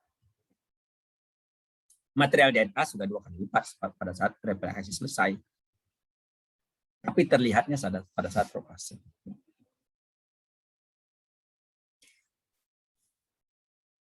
Individu kromosom bergerak menuju bidang ekuator. Ya. Di mana titik ekuatornya? Kok dia tahu itu ekuator? Nanti harus berhenti di bidang ekuator. Di mana titik ekuator itu? Mengapa harus sama persis titik ekuatornya? Itu menjadi pertanyaan juga. Karena kalau tidak persis pada titik ekuator itu, benang gelendongnya itu akan timpang. Mencetak benang gelendong 2 meter misalnya, dia ada di 2,5 meter, nggak kecapai. Gitu. Maka harus tepat di situ agar benang gelendong atas, benang gelendong bawah dapat di situ. Sehingga dia harus bergerak ke ekuator. Apakah dia perlu kromosom homolognya sama-sama? Pasangan saya, ayo kita bareng-bareng. Enggak. Dia tidak peduli dengan pasangannya di sini. Karena dia memang tidak berpasangan. Beda nanti dengan meiosis ya. Kalau meiosis, nanti sebelum dia menuju ke bidang ekuator, pelaminan, ya, dia perlu cari pasangan dulu. Nah, itu juga menyebabkan dia lama ya, cari pasangan dulu, baru ayo kita sama-sama ke bidang ekuator. Kalau ini enggak, pasangan di mana, dia di mana, terserah.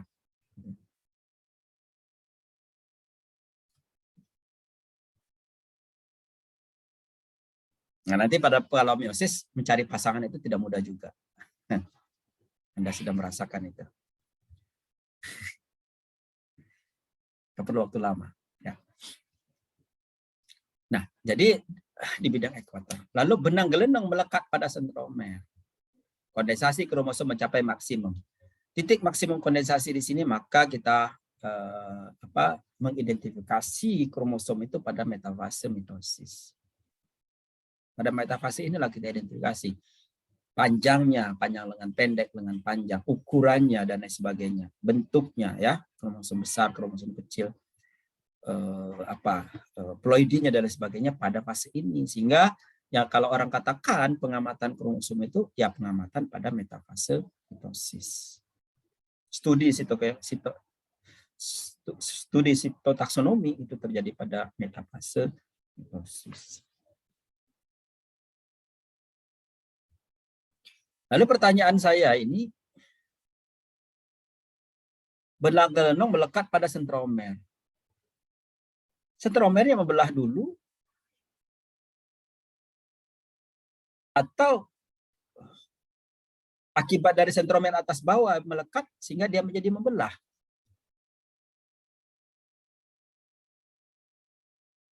Artinya sentromer sudah menjadi 2 lalu terikat oleh benang gelendong, atau membelah menjadi 2 itu karena ada tarikan benang gelendong yang mengikatnya. Mana yang betul? Lepas belahan itu akibat dari aktivitas benang gelendong atau lepas dulu baru diikat oleh benang gelendong? A atau B?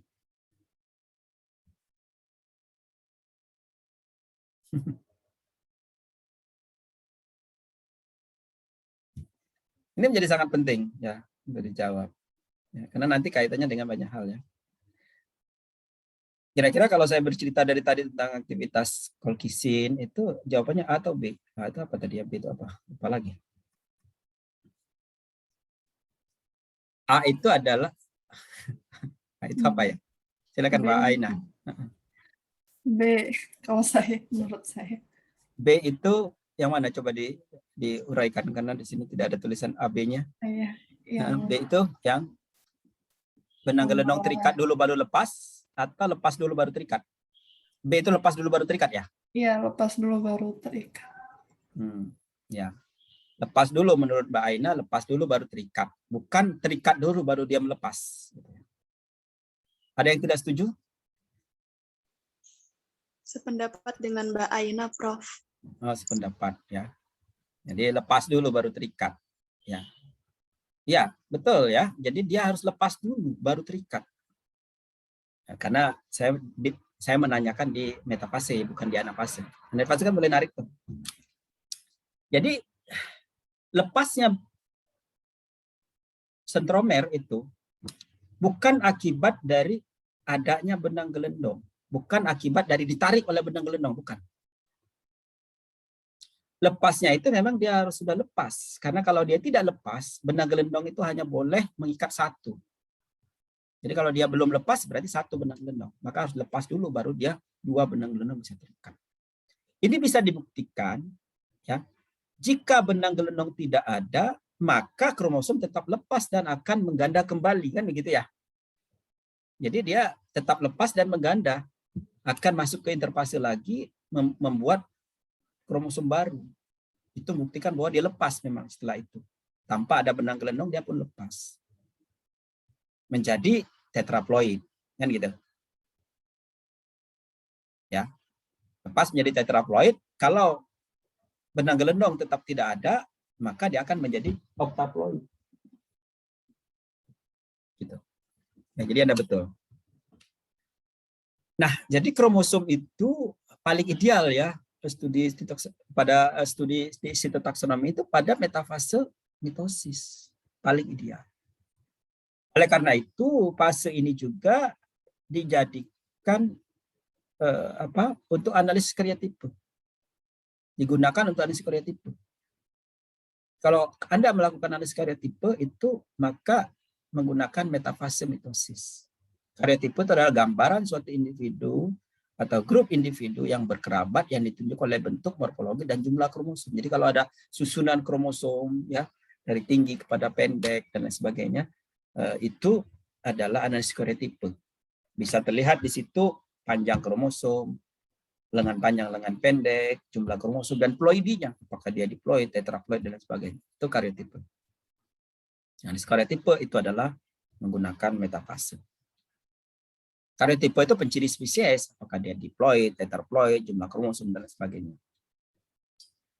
Berhubungan dengan klasifikasi taksonomi ya.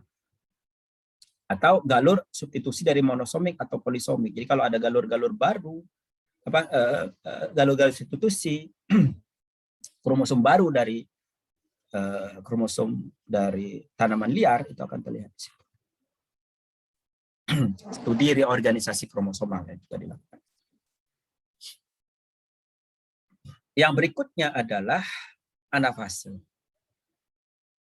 Jadi masing-masing kromatid bergerak menuju ke kutub yang berlawanan. Dibawa karena terikat oleh benang gelendong, kemudian ditarik oleh benang gelendong ke kutub. Pertanyaannya adalah, bagaimana mekanisme benang gelendong itu narik? Apakah di ujung sana ada yang tarikin gitu ya, kalau benang layang-layang kan ditarik. Atau mekanisme seperti per.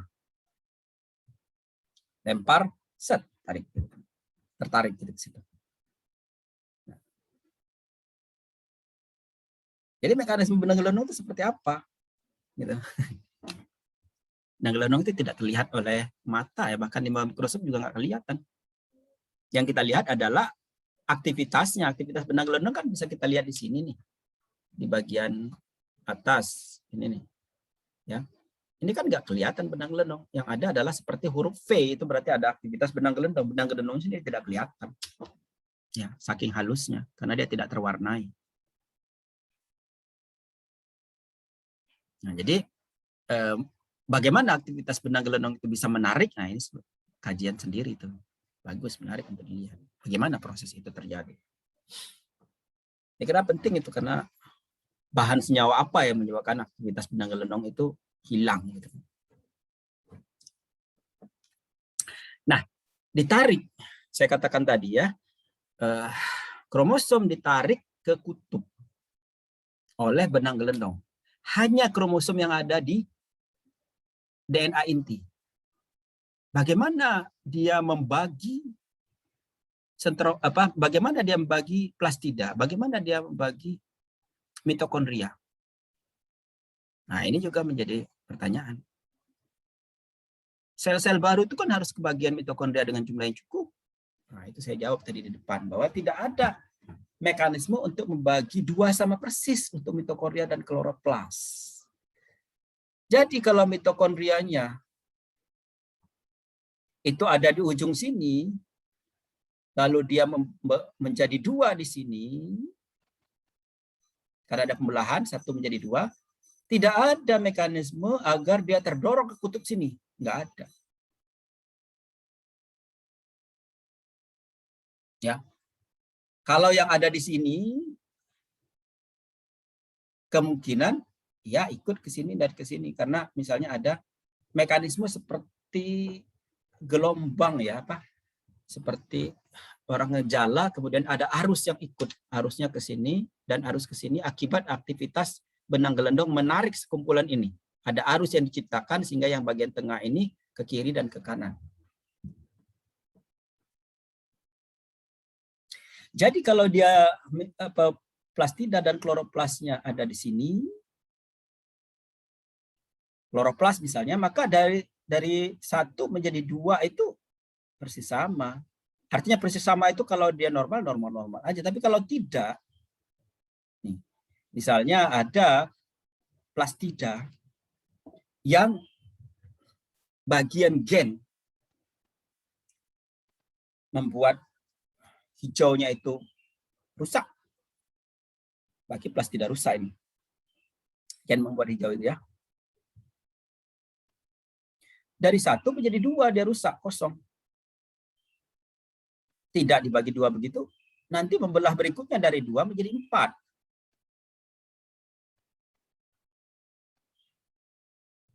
Membelah berikutnya dari 4 menjadi 8.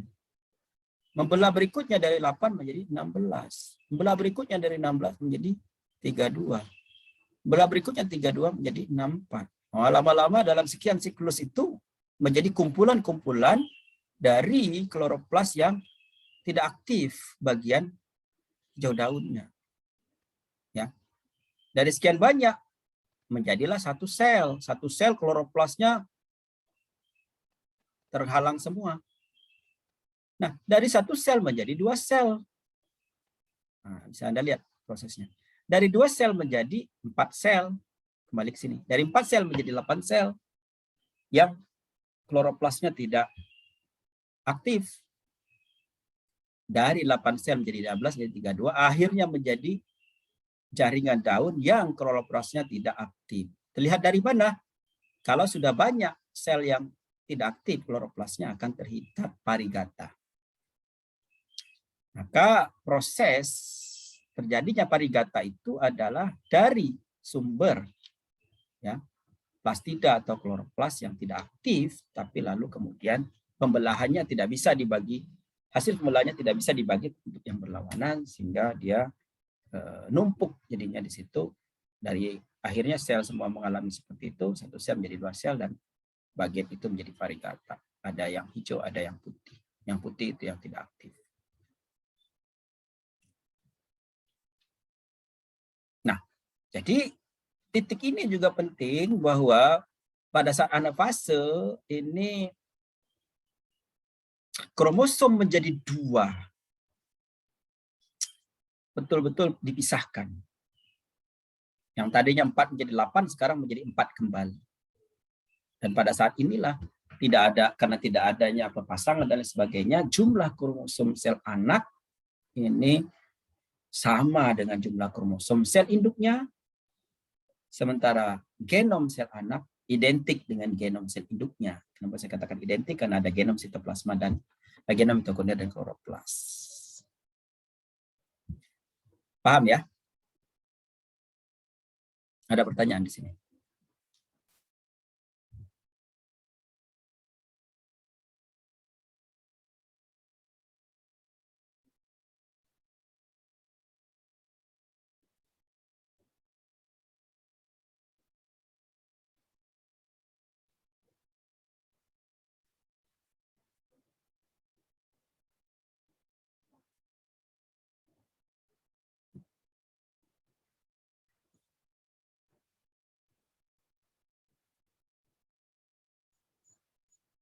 Ada pertanyaan?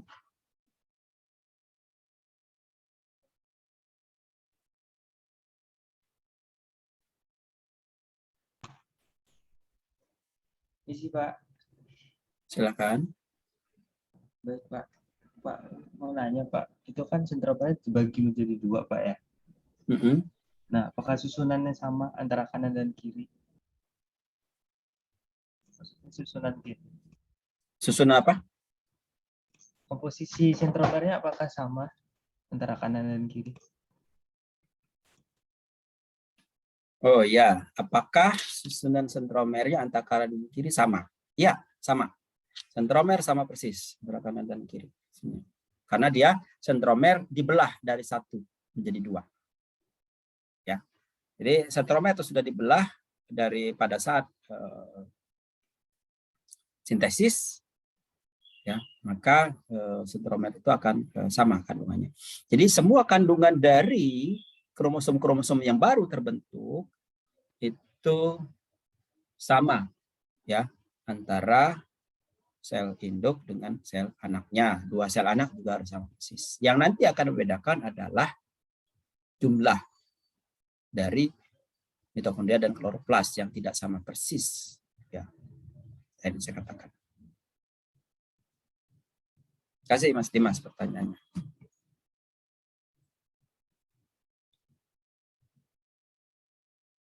Nah, pergerakan ke kutub ini diikuti oleh organel-organel. Ini saya katakan tadi. Dan bahan sel lainnya. Jadi tidak ada mekanisme dia menjadi dua, tapi dia diikuti saja. Sehingga organel-organel itu tidak sama persis jumlahnya, tetapi mendekati itulah. Tidak ada masalah kalau organel-organel. Yang masalah tadi adalah, yang sedikit tadi yang berbeda itu adalah mitokondria dan kloroplas. Karena dia mengandung gen. Kalau organel yang lain nggak masalah. Nah, ciri anafase adalah kromosom tampak seperti huruf V atau J. Dengan ujung yang bersentromer mengarah ke kutub. Ujung yang bersentromer mengarah ke kutub. Jadi kalau kutubnya di sini dan di sini, ujung sentromernya adalah begini, ya. Jangan kalau ujungnya sentromernya begini itu begini, ya. Benang gelendongnya begitu. Benang gelendong harusnya begini. Lurus ya, nggak melengkung begini. Begitu ditariknya. Nah, seperti ini. Tapi tetap aja ada yang menggambar seperti ini kalau saya minta gambar. Di ujian khususnya ya, karena stres mungkin. Dia menggambar V-nya, yang penting ada V gitu, terbalik-balik.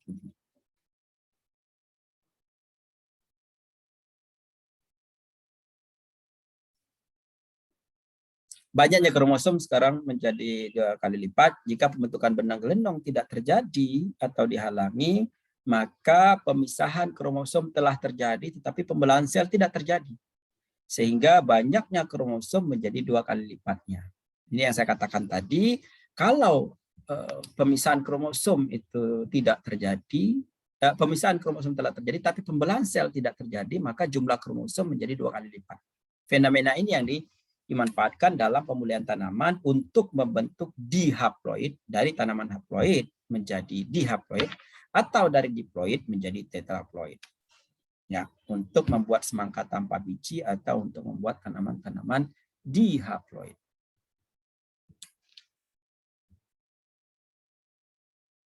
Karena proses dari anafase terhambat karena proses benang gelendongnya dihambat. Ada beberapa senyawa kimia untuk menonaktifkan benang gelendong, misalnya kortisin, orizalin, dan lain sebagainya, sehingga benang gelendong menjadi tidak aktif. Ya, selagi ada senyawa itu, benang gelendong tidak aktif. Oleh karena itu, setelah prosesnya selesai, benang gelendongnya harus diaktifkan kembali dengan cara bahan-bahan senyawa kimia itu dibuang, harus dihilangkan, dicuci bersih ya permukaannya. Atau kalau tidak, ya kering begitu saja. Jadi kalau diteteskan, diucuk itu, beberapa jam setelah itu kan dia akan kering, tidak akan aktif lagi. Ini biasanya pada semangka tanpa biji awalnya direndam selama 24 jam, kemudian pada saat dia berkecambah ditetes untuk menjamin bahwa tidak ada sel yang mengalami diploid extraction, tidak ada diploid, sel yang masih dalam keadaan diploid.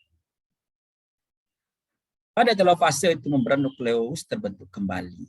Kromosom mulai mengendur dan nukleolus tampak kembali, dinding sel terbentuk dan terbentuklah 2 sel anak identik. Kelihatannya sederhana sekali seperti ini ya bahasanya, tetapi pada kenyataannya ini lumayan kompleks. Pertanyaan-pertanyaan lumayan banyak juga di sini. Pertanyaan pertama saya, bagaimana proses terbentuknya membran? Kan membran nukleus kan terbentuk tuh, ya. Ini pertanyaan atau apa? Bagaimana menjamin bahwa tidak ada kromosom yang tertinggal di luar? Dan menjamin bahwa tidak ada bagian yang harusnya di luar ada di dalam. Kan benang membran itu kan harus tertutup seperti itu. Nah, bagaimana caranya membuat dia clear, tidak ada yang ini. Misalnya dipanggilin dulu kromosomnya, ya sini, jangan sampai ada yang keluar, saya mau bentuk dinding nih, jangan sampai kamu di luar pagar. Atau bagian yang harusnya di luar, ribosom, misalkan ada yang di dalam misalnya, cepat kamu keluar, kami mau bikin dinding. Bagaimana proses itu?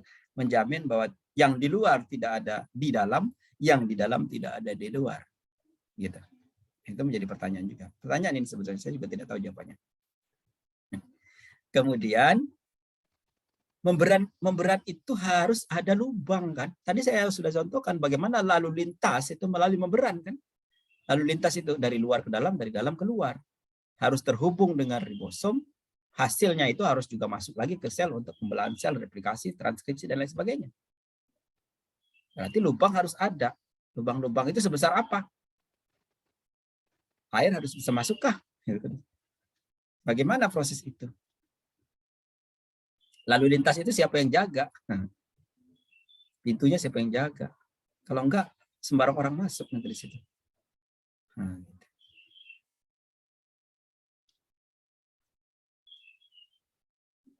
Nah, setelah proses itu selesai, maka dinding sel mulai terbentuk ya. Jadi awal tadi membran nukleusnya hilang, berarti kan semua itu tidak ada membran nukleus, tidak ada membran inti, dia hanya dibatasi oleh dinding sel. Proses-proses tadi ya, proses profase, metafase. Oleh karena itu kita menggunakan sistem sequence, tekan agar dia menyebar di sel karena tidak ada kendala dari membran inti. Dia sudah berada di sel secara luas gitu, kemudian dia bisa lepas begitu saja dan kita bisa menggunakan metode sequence untuk membuat kromosom itu menyebar, terutama kalau benang gelendong sudah tidak aktif. Oleh karena itu kita perlu untuk menonaktifkan benang gelendong sementara waktu agar proses metafasenya, agar metafase mitosis bisa dapat dilihat dengan baik, ya. Kalau tidak kan dia ngumpul aja karena ada benang gelendong tadi kan, terikat benang gelendong. Nah, benang gelendong harus dibuat nonaktif dulu agar kromosom itu bisa bergentayangan, tidak ada numpuk sama sekali, bisa kita hitung. Nah, bahan-bahan itu bisa hidroksiquinolin atau kolkisin dalam bentuk dalam konsentrasi yang rendah sehingga benang gelendong tidak terbentuk, akibatnya metafase bisa kita amati dengan baik dan bisa mudah-mudahan menyebar. Nah, ini kalau di praktikum biasanya mencari bagaimana agar ya metafase itu menyebar, kita bisa lihat jumlah kromosomnya berapa. Kita bisa lihat haploidinya seperti apa. Bisa lanjut ke analisis karyotik. Itu. Ya. Nah, jadi satu siklus itu adalah seperti ini, saya kira tadi. Merofase, metafase, anafase, dan telofase, sehingga dua sel anak itu akan terbentuk dan jumlah kromosomnya serta bahan genetiknya adalah identik. Dari situ kan akan terlihat bahwa transfer material genetik itu dari sel induk ke sel anaknya berjalan dengan baik karena mekanisme adanya pembelahan mitosis. Proses-proses tadi menjamin bahwa jumlah kromosomnya harus sama. Tidak ada perpasangan, tidak ada pindah silang. Tidak boleh ada pasangan, tidak ada pindah silang. Walaupun pindah silang mungkin aja terjadi di sini. Karena kalau ada pasangan, kalau ada pindah silang kan berarti nanti jumlah kromosom menjadi separuh. Material genetik menjadi tidak sama. Kan tidak ada. Kalau adanya perpasangan kromosom, maka material genetiknya akan berbeda antara sel induk dengan sel anak. Gitu. Karena ada pindah silang dan sebagainya. Jadi material genetik tidak boleh berbeda. Maka tadi dijamin semuanya tidak boleh ada itu. Meskipun pada kenyataan tetap ada. Kalau kenyataannya tetap ada, nanti hal-hal lain lagi ya. Kalau tidak, maka akan berbahaya kan. Sel-sel ini kalau sel-selnya berdiferensiasi, itu sel-sel yang sudah punya mekanisme aktivitas tertentu. Jadi kalau misalnya sel di paru-paru, kerjaan tiap hari itu mencetak sesuatu yang dibutuhkan paru-paru kan. Kalau terjadi pindah silang dan terjadi mutasi di sel itu, di kromosom, maka selnya menjadi, kalau dia ternyata mutasinya pada bagian aktivitas ekspresi itu, selnya nggak ada gunanya udah. Ya. Karena sel yang berdiferensiasi itu sel-sel yang sudah tidak ada kerjaan lain selain mengerjakan itu gitu masalahnya. Di telinga kerjaannya mencetak telinga, mengekspresi telinga, di mata begitu. Jangan terbalik-balik, nanti sel mata pun ada di telinga, jadi telinganya ada di mata ada di telinga. Nggak boleh terbalik-balik. Nah itu sel yang berdiferensiasi. Pada tanaman saya kira implikasinya agak lumayan ini kalau kultur jaringan ya. Bapak-Ibu sekalian, kalau selnya sudah berdiferensiasi lalu Anda bikin kultur jaringan, akan susah menyebabkan dia sel innocent, sel yang masih polos itu susah ya. Oleh karena itu cloning gitu ya, cloning itu kan mirip juga dengan kultur jaringan ya. Tapi medianya adalah rahim kalau cloning itu kan. Nah, kalau cloning pada domba, cloning pada hewan begitu ya menggunakan rahim, maka selnya itu sel yang harus lupa dengan apa kerjaannya, sel innocent. Nah, ada ternyata proses membuat dia menjadi lupa semua dengan pekerjaannya, menjadi sel apa namanya? Ya. Sel punca. Sel punca itu kan sel yang innocent. Sel yang belum tahu apa-apa. Nah, sel plasenta itu kan sel punca itu. Sel punca itu kalau dicangkokin tempat A dia akan jadi A. Cangkok tempat B dia jadi B karena dia belum tahu apa-apa, dia akan ngikut aja. Nah, ada mekanisme sebelum dijadikan sel cloning itu dijadikan sel punca dulu dia. Ya. Kalau tidak nggak jadi domba Dorli. Domba Dorli itu kan diambil dari ambing susu. Ambing susu induknya itu kan sel dewasa itu, sel yang tidak berdiferensiasi.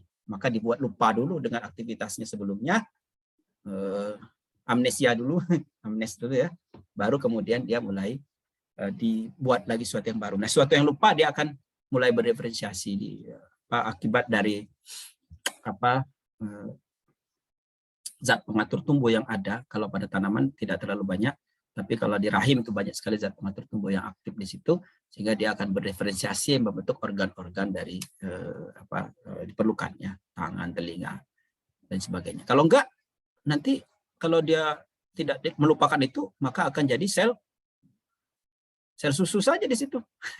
Atau paling banter, itu dia akan menjadi sel kalus. Nah, itu ya. Biasanya di sel kalus kalau misalnya. Contohnya adalah daging ayam sintetis yang Anda sudah tahu kan, yang Singapura itu kan sel yang tidak menjadi sel daging aja begitu kan. Kalau enggak nanti ada jadi ayam mini di situ. Jadi kultur jaringan hanya menginisiasi untuk bentuk sel-sel baru yang tidak berinisiasi. Kalau enggak nanti jadi bulu, ada yang jadi sayap gitu di situ. Di laboratorium kan seru gitu. Muncul tiba-tiba ayam mini gitu di situ. Nah, ini tidak ya, kalau sintetis itu kan dia hanya menghasilkan daging saja di situ. Mungkin saja sel-selnya dari sel daging barangkali ya. Daging. Baik, saya kira itu ya pembahasan kita pada hari ini. Kita akan lanjutkan minggu depan dengan membahas tentang meiosis ya, bagaimana bahwa material genetik dan juga jumlah kromosom itu menjadi separohnya. Apa pentingnya meiosis? Ya, harus menjadi separuh. Kalau tidak menjadi separuh, bahaya. Dan lain sebagainya, kita akan diskusikan minggu depan yang dalam bab meiosis. Ya. Ada pertanyaan untuk hari ini? Pak, izin nanya nih Pak. Silakan, Mas Dimas. Ini Pak, apa itu kan nukleolus itu kan terkondensasi kan Pak ya. Nah, terus dalam proses pada fase profase itu yang terkondensasi dahulu yang duluan itu apakah sentromernya atau kromatinnya atau bareng-bareng Pak? Baik, bagus ya pertanyaannya Mas Dimas. Pada keadaan interfase ada bagian-bagian kromosom yang memang sudah kondensasi maksimum. Telomer, sentromer itu sudah kondensasi maksimum, sudah tidak lagi kondensasi setelah itu, dia kan sudah maksimum lilitannya.